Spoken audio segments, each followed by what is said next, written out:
Decisão absurda de Moraes leva todos a apostarem contra o STF, até o Lula.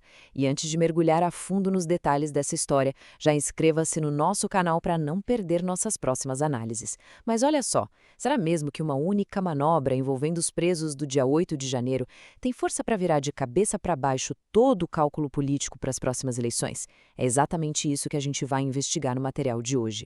Essa declaração contundente que puxou o nosso assunto é a tese central da nossa fonte de hoje. É muito irônico, para falar a verdade. Segundo a análise, uma jogada jurídica muito específica teria gerado um efeito rebote impressionante.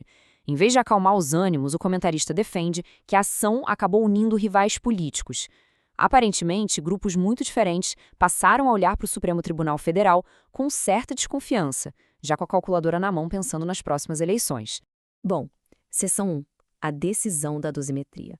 Vamos direto ao ponto, entender qual foi o estopim de toda essa história e o mecanismo legal que está no centro dessa controvérsia. Para a gente nivelar a conversa, a tal da dosimetria nada mais é do que o cálculo, ou então o recálculo, de uma pena judicial. Aqui, o foco do material são justamente os pedidos de revisão das penas para os presos do dia 8 de janeiro. A grande questão apontada pela fonte é que o ministro Alexandre de Moraes teria barrado ou atrasado esses recálculos de forma abrupta. O comentarista chega a dizer que ele poderia simplesmente ter guardado esses pedidos para analisar com calma depois. Só que, em vez disso, optou por soltar uma decisão pública em pleno sábado, bem na véspera do Dia das Mães. Para o analista, esse time não foi por acaso e sugere muito mais uma mensagem política do que uma real necessidade de processo. Inclusive, o material resume toda essa manobra de um jeito bem direto, afirmando que foi uma declaração política, não apenas uma decisão jurídica. A análise defende que a intenção original do ministro era fazer um aceno estratégico para a base de esquerda. O problema é que o tiro teria saído pela culatra. Segundo a fonte, essa estratégia causou um baita impacto negativo, provocando uma gigantesca onda de choque adversa em todo o espectro político. O que nos joga direto para a seção 2, o afastamento de Lula. Vamos dar uma olhada no primeiro grande efeito dominó apontado por esse cenário. O contraste relatado pelo analista aqui é muito interessante. A tese é que, se no passado certas decisões do STF foram vistas como um empurrãozinho útil na corrida eleitoral do atual governo, hoje o clima é de afastamento total. O material pontua que os conselheiros políticos próximos ao presidente Lula já começaram a avaliar que o desgaste e a impopularidade crescente da corte estão, na verdade, se tornando uma verdadeira âncora para os planos de campanha no futuro. E a suposta mudança de estratégia é drástica. O material traz informações surpreendentes de bastidores. Primeiro, eles estariam buscando traçar uma linha clara e demarcar distanciamento do STF. Segundo, a ideia seria passar a criticar abertamente eventuais erros individuais dos ministros. E o terceiro ponto, que é realmente de cair o queixo, até mesmo cogitar o apoio a um impeachment de um magistrado. É uma virada de chaves gigantesca. A fonte sugere que aliados de peso estão empurrando essa guinada severa justamente contra a instituição que, segundo o autor, antes era defendida como fundamental. Mudando um pouco o foco, seção 3, a estratégia da direita. Vamos ver como a oposição supostamente tem aproveitado essa exata mesma brecha. E é aqui que a ironia da análise fica ainda mais clara. De um lado, a gente tem o governo aparentemente na defensiva, tentando limpar a imagem para não se associar ao Supremo. Do outro lado, a direita resolveu partir para o ataque aberto. Segundo o comentarista, a ação do ministro Moraes acabou jogando no colo da oposição a sua arma de campanha mais forte, entregando um prato cheio para aglutinar eleitores. A fonte entra em detalhes usando figuras como o senador Flávio Bolsonaro para ilustrar essa frente de ataque.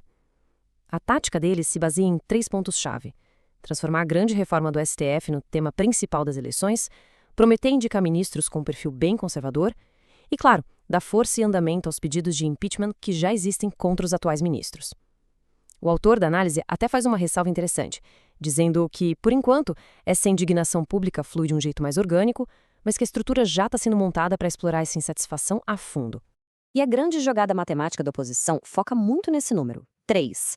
O argumento trazido pelo material é o de que vencer a eleição garantiria a prerrogativa maravilhosa de indicar até 3 novos ministros para a corte. Pensem bem no impacto disso na prática.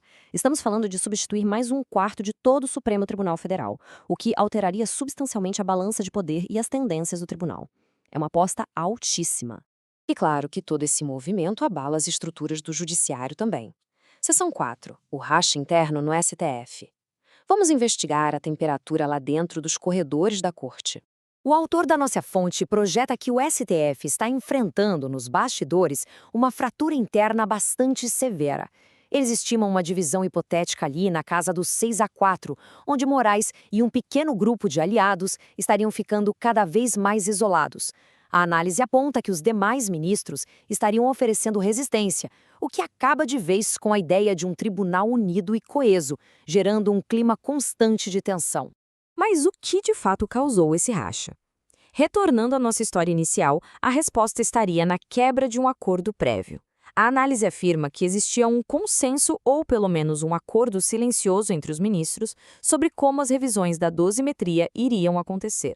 Mas quando o ministro agiu sozinho contra essa maré e travou a pauta, os outros magistrados teriam decidido soltar a mão dele.